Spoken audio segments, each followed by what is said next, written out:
Nggak mungkin ada orang berani mati untuk sesuatu yang dia tahu salah. Kalau Yesus itu tidak mati dan tidak bangkit, masa Petrus mau mati untuk sesuatu yang bohong begitu kan nggak mungkin. Gitu. Jadi boleh dikata kalau begitu Alkitab itu sudah cukup untuk membuktikan kematian dan kebangkitan Kristus, Pak ya? Ya bukti cukup. Ya? Cukup. Apalagi Alkitab ini ditulis oleh para saksi yang menyaksikan kehidupan Yesus Kristus di muka bumi ini, Pak. Betul. Makanya kan biasanya mereka salah satu argumen untuk menyatakan Yesus tidak mati, ya kan? Itu Alkitab ini sudah dipalsukan. Oh begitu. Gitu.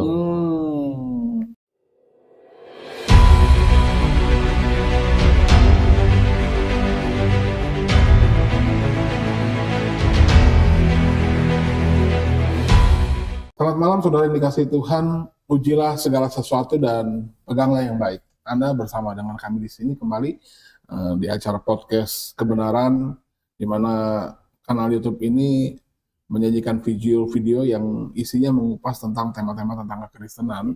Dan menurut kami ini penting sekali karena begitu maraknya pengajaran-pengajaran yang berseliweran, artinya lewat di sosial media dan dinikmati oleh banyak orang, tetapi sepertinya kita memiliki kewajiban atau kami memiliki kewajiban untuk memberikan penjelasan yang terang dari banyak doktrin-doktrin yang ada di sosial media, mana yang paling cocok dengan Alkitab atau istilahnya mana yang paling Alkitabiah, begitu ya Pak Kurnia. Oke, selamat malam Pak Kurnia. Malam. Selamat malam Pak Yus. Mereka berdua adalah narasumber, Pak Gembala Kurnia dan Pak Diaken Yusias. Terima kasih. Mereka berdua setia menemani saya di sini. Hari ini saya ingin mencoba mengangkat satu, kita bilang reaksi ya Pak, mereaksikan tentang satu peristiwa debat yang sebenarnya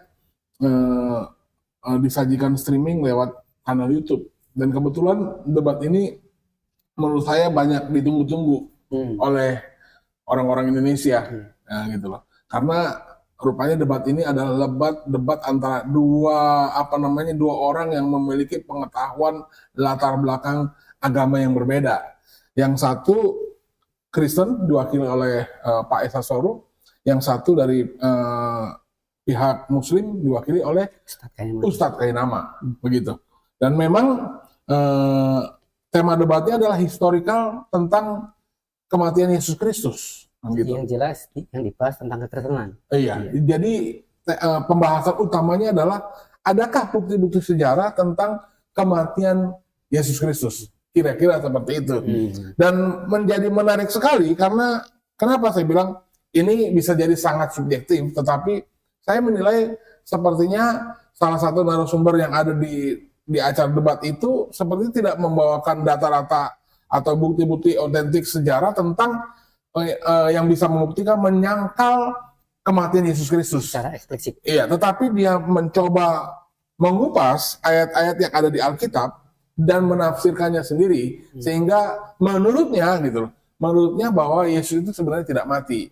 Tetapi ini penafsiran yang sangat subjektif karena kalau kita rangkai ayat yang ditafsirkan oleh Pak Kainama itu menjadi satu persatuan yang utuh dalam satu pasal, tentu ayat itu tidak memiliki pengertian yang seperti diungkapkan oleh Ustadz Kainama. Oke, saya tidak panjang lebar mengupas tentang pendapat seperti apa sih pendapat Pak Kainama. Tentu karena dia berseberangan kubu dengan iman kekristenan, tentu dia akan menentang bahwa Yesus itu mati. Tetapi yang menjadi bagian yang paling menarik bagi saya untuk kita kupas adalah malam hari ini adalah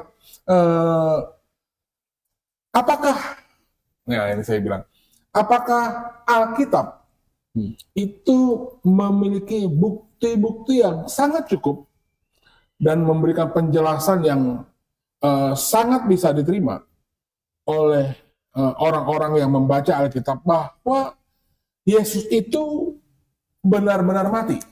Kenapa demikian?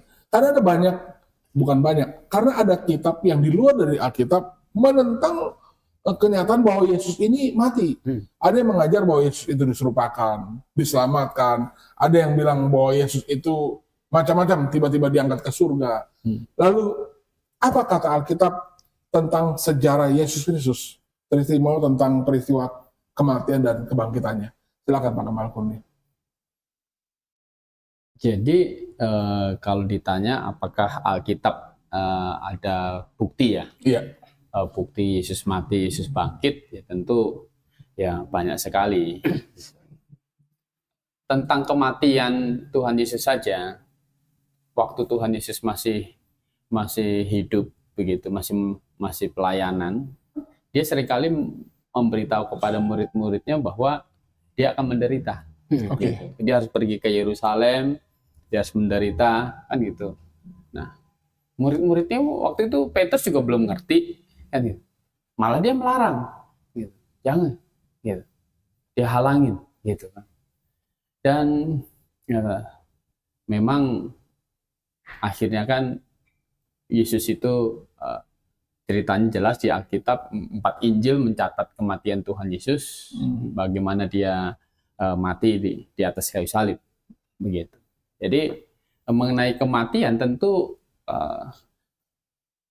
banyak sekali, gitu. Bahkan orang Yahudi itu tidak ada yang menyangkali kematian Tuhan Yesus. Meskipun mereka sebenarnya menolak Yesus. Ya, mereka menolak Yesus, tetapi fakta Yesus mati itu mereka tidak tolak. Oh, Gitu. Secara bangsa tuh Pak ya. Ya, secara bangsa semua orang Yahudi juga tidak menolak kematian Tuhan Yesus. Yang orang Yahudi tidak mau itu mereka Yesus bangkit. Oh, oke. Jadi bukan di kematiannya yang mereka sangkal, tetapi di kebangkitannya. Gitu. Makanya orang-orang Yahudi, orang Farisi dan ahli Taurat dia bikin kesaksian palsu itu Pak ya. Iya. Jadi di Yerusalem aja kan ada istilahnya itu jadi dibikin objek wisata kan. Ini Golgota, gitu. Ini Taman Getsemane. Ya. Ini kan lokasi-lokasi di mana Alkitab mencatat di Taman Getsemani Yesus berdoa sebelum ditangkap, ya kan? Nah, kemudian nanti Tuhan Yesus disalibkan di Bukit Golgota, ada begitu. Ada situs-situs situs-situsnya, begitu. Dan lagi kalau misalnya gampang sekali untuk menyatakan bahwa Yesus itu misalnya kalau misalnya nggak mati, gitu kan? Murid-murid kan waktu itu membicarakan Yesus mati, gitu. Kalau memang nggak mati, ya pasti nggak ada kekristenan lah, gitu. Karena adanya kekristenan itu karena murid-murid mengikuti Yesus yang mati dan bangkit, kan seperti itu. Maka ada murid-murid yang percaya, yang betul-betul meyakini itu. Mereka nggak pada abad pertama nggak ada yang menyangkal kematian Tuhan Yesus. Yang biasanya ada itu berita palsunya itu kebangkitan Yesus Kristus. Kebangkitannya Pak. Kebangkitannya. Tapi kalau kematiannya banyak orang yang tidak menyangkal. Tidak ada yang menyangkal, gitu. Bahkan bangsa Yahudi pun sampai sekarang pun juga masih percaya kematian Yesus Kristus meskipun orang mereka Yahudi menolak sebagai Mesias. Betul. Artinya orang Yahudi sendiri, mereka sendiri paham betul bahwa sebenarnya Yesus pernah mati, begitu. Ya, tetapi kebangkitannya yang disangkal. Kebangkitannya yang disangkal, karena mereka kan akibat dusta Mahkamah Agama itu maksudnya. Iya, mereka gini, mereka tentang Tuhan Yesus, mereka kan percaya Yesus itu manusia, lahir. Yesus itu adalah orang Nazaret, mereka percaya. Yang mereka sangkal adalah Yesus itu adalah Allah yang menjadi manusia. Gitu. Yang mereka sangkal. Yang mereka sangkal keilahian Tuhan Yesus, begitu. Itu orang Yahudi yang tidak percaya, kan begitu. Tapi masih banyak Yahudi saat itu yang percaya. Oh ya, Petrus kan orang Yahudi, semua murid-murid Tuhan Yesus kan orang Yahudi. Dan menariknya adalah mereka sebenarnya menjadi mantap imannya bahwa Yesus itu adalah Tuhan, Mesias, ya, yang juru selamat mereka karena Yesus itu bangkit. Gitu. Kalau Yesus hanya mati tetapi tidak bangkit, saya yakin juga tidak ada. Nggak mungkin Petrus mengikut Yesus sebagai Tuhan, gitu. Nggak ada kekristenan. Gitu. Kalau Tuhan Yesus hanya mati saja, seperti tokoh-tokoh agama yang lain, ya? Mati saja, ya tidak bangkit. Petrus saya yakin nggak akan jadi pengikut Kristus, Petrus masih pergi ke bait Allah, gitu kan? Petrus pasti akan tetap memberitakan bagaimana Yudaismenya, gitu. Tetapi kan semua murid-murid itu meninggalkan Yudaismenya karena lewat membaca kitab Perjanjian Lama juga, mereka bahwa Yesus Kristus itu memang Mesias seperti yang dijanjikan di dalam kitab Perjanjian Lama. Semua tentang Mesias di dalam kitab Perjanjian Lama itu genap semua pada diri Tuhan Yesus. Gitu.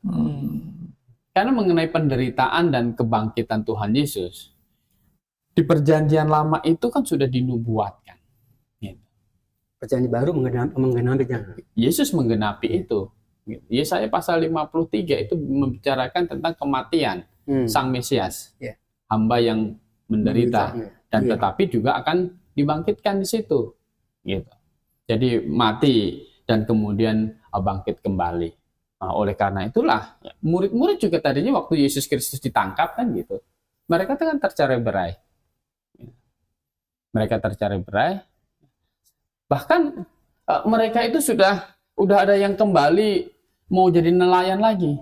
Makanya pernah Tuhan Yesus ya kan datang dalam rangka membuktikan dia bangkit, menemui mereka gitu. Di pantai kan, panggil mereka lagi gitu. Padahal di awalnya kan Tuhan sudah bilang, aku akan menjadikan kamu penjala manusia, bukan penjala ikan.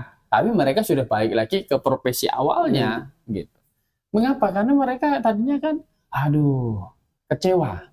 Ya, dua murid yang jalan di Emmaus itu kan tadinya kami berpikir dia ini Mesias, gitu, akan membebaskan kami dari penjajahan Roma, ternyata mati disalib. Nah, mereka pulang, gitu kan. Berarti memang harapannya orang-orang Yahudi di zaman Yesus sebenarnya secara kebangsaan, yang mereka nantikan sebenarnya Mesias yang menjadi raja itu, tetapi mereka lupa Mesias yang harus menderita. Betul.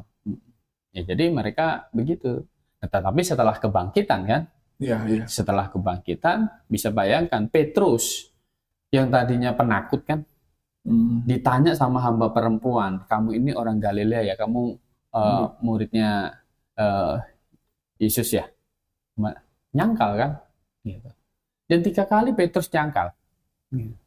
Tetapi setelah kebangkitan Tuhan Yesus, Petrus itu bolak-balik masuk penjara nggak gentar, gitu. Disuruh dilarang berhenti memberitakan Yesus yang mati dan yang bangkit oleh orang-orang mahkamah agama, dia nggak takut. Gitu. Karena apa? Karena bagi dia itu adalah kebenaran, gitu. Itu adalah kebenaran. Kan nggak mungkin ada orang yang berani mati untuk sesuatu yang dia tahu salah, ya kan? Nggak mungkin ada orang berani mati untuk sesuatu yang dia tahu salah. Kalau Yesus itu tidak mati dan tidak bangkit, masa Petrus mau mati untuk sesuatu yang bohong begitu kan? Nggak mungkin. Gitu. Jadi boleh dikata kalau begitu Alkitab itu sudah cukup bukti sudah cukup untuk membuktikan kematian dan kebangkitan Kristus, Pak ya. Ya, bukti cukup. Cukup. Apalagi Alkitab ini ditulis oleh para saksi yang menyaksikan kehidupan Yesus Kristus di muka bumi ini, Pak. Betul. Makanya kan biasanya mereka salah satu argumen untuk menyatakan Yesus tidak mati, ya kan? Itu Alkitab ini sudah dipalsukan. Oh begitu. Gitu. Itu yang mereka yang di luar sana. Ya, mereka mengusahakan dengan cara begitu. Alkitab ini sudah dipalsukan, gitu. Ya kan? Kalau memang membaca Alkitab kan sudah jelas. Padahal kalau kita Yesus mau pikir, Pak, bangkit. Untuk apa orang palsu Alkitab? Kan begitu pertanyaan saya. Karena apa saya katakan demikian? Bukankan barang palsu itu akan mencoba supaya tidak ada perbedaan dengan aslinya, Pak? Betul. Ini logika berpikir kan. Jadi untuk apa dia ngomong Alkitab sudah dipalsukan? Padahal barang palsu ini harus sama dengan yang asli, kan begitu. Sebenarnya kan memalsukan itu kan biasanya kan mau dapat untung. Oh gitu. Ya nggak? Mau dapat untung, gitu kan. Nah, kita bilang Alkitab ini ya tentu bagaimana ini dipalsukan, gitu kan. Ini hanya ada pekerjaan iblis lah yang sebenarnya mau menyerang Alkitab. Karena tujuan iblis kan supaya orang tidak diselamatkan. Sementara jalan keselamatan hanya lewat bertobat dan percaya kepada Yesus Kristus. Gitu. Bahwa Yesus Kristus itu mati untuk menanggung semua dosa manusia. Dia mati untuk dosa dan dia bangkit untuk membenarkan orang yang berdosa. Pertanyaan saya, Pak, seberapa bisa membuktikan bahwa keterangan dari Alkitab itu benar? Bagaimana caranya? Karena memang kalau kita lihat video yang kemarin, sepertinya ayat yang ditafsirkan kayak nama ini, kita jadi pusing gitu melihat bahwa ada catatan seperti waktu mereka menurunkan jenazah Yesus gitu loh.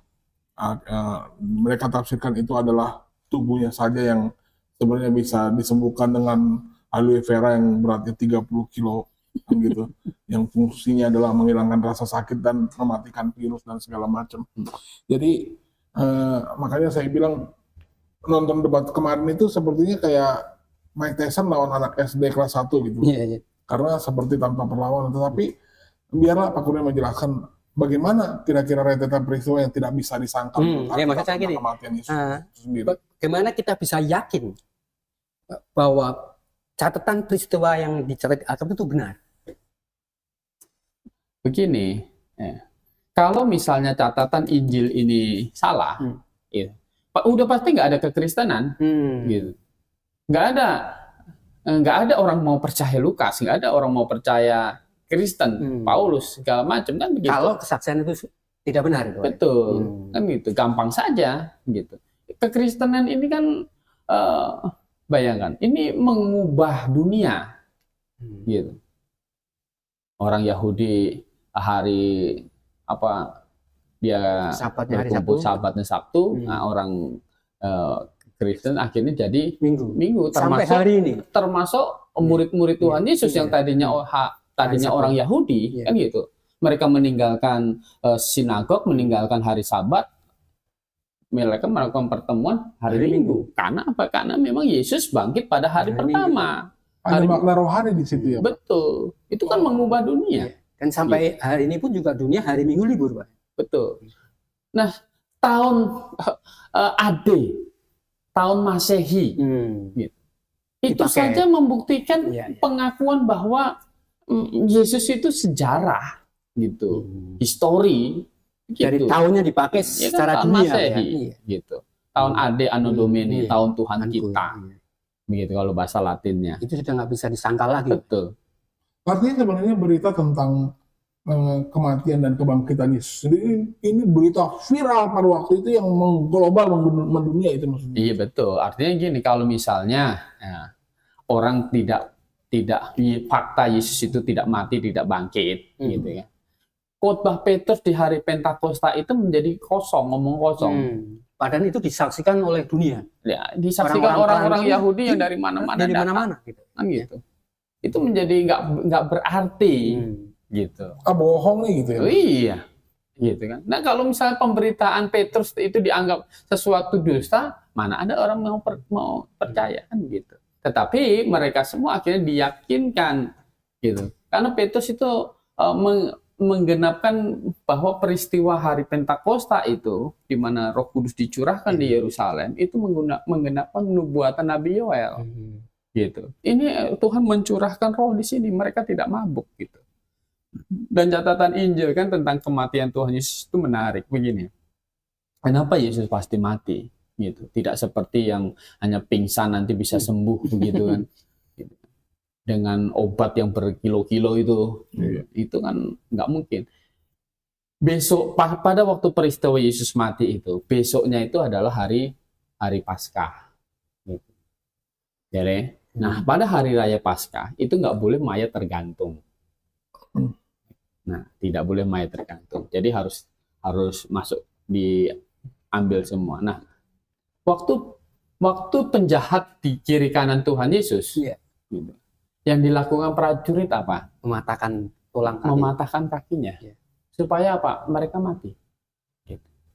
Tapi ketika berdiri di depan Tuhan Yesus, mereka tidak patahkan. Kenapa? Karena mereka sudah pastikan itu mati. Dan untuk pastikan itu mati ada tusuk lambungnya itu.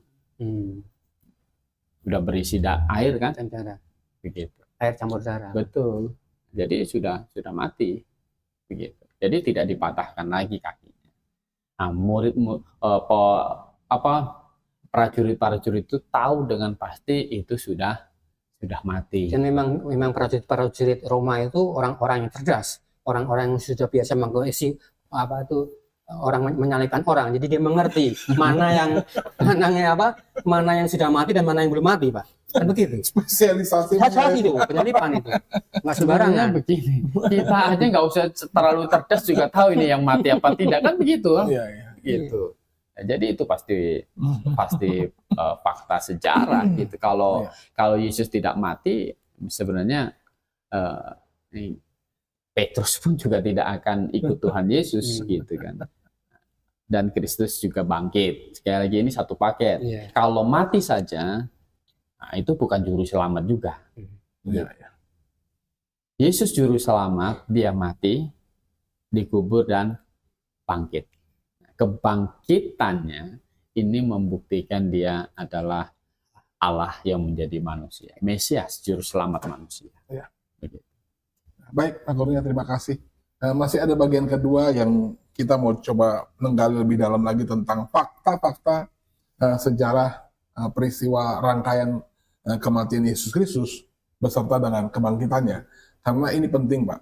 Karena kalau cuma mati saja, semua orang mati. Ya, saya mati.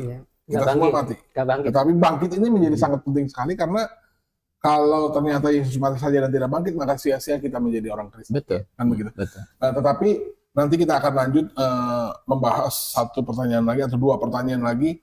Dan terima kasih Pak Kurnia sudah setia dengan Pak Yus. Baik. Selamat malam dan salam Maranatha. Maranatha.